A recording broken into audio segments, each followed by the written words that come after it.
કેન્દ્ર શાસિત પ્રદેશ દમણમાં ફિટ ઇન્ડિયા અભિયાન અંતર્ગત સન્ડે ઓન સાયકલ કાર્યક્રમનું આયોજન કરવામાં આવ્યું હતું. મોટી દમણ લાઇટ હાઉસ બીચ ખાતેથી દાદરા અને નગર હવેલી તથા દમણ અને દીવના ટુરિઝમ સેક્રેટરી અસ્કર અલી, જિલ્લા પંચાયત પ્રમુખ ધરમ પટેલ અને નગરપાલિકા પ્રમુખ દીપિકા ટંડેલે લીલી ઝંડી આપી સાયકલ રેલીનો પ્રારંભ કરાવ્યો હતો, જેમાં મોટી સંખ્યામાં લોકો ઉત્સાહભેર જોડાયા હતા. કાર્યક્રમનું સમાપન લાઇટ હાઉસ ખાતે સિગ્નેચર અભિયાન સાથે કરવામાં આવ્યું હતું. जो फिट इंडिया कार्यक्रम के तहत संडे ऑन साइकिलिंग के तहत जो कार्यक्रम का आयोजन किया गया, उसमें एक तो ये है कि अभी जो देश में फ्यूल जो बचाने की मुहिम चल रही है उसको प्रोत्साहन मिलेगा, साथ साथ लोगों की जो हेल्थ है वो हेल्थ भी अच्छी रहेगी.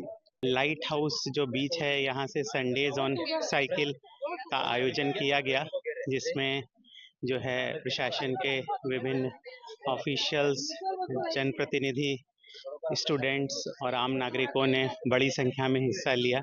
और जैसा कि हम जानते हैं, संडेज ऑन साइकिल जो है भारत के माननीय प्रधानमंत्री के मार्गदर्शन एवं दिशा निर्देश में चलाया जा रहा है, जिसका उद्देश्य लोगों में फिटनेस को बढ़ावा देना और पर्यावरण संरक्षण को बढ़ावा देना भी है.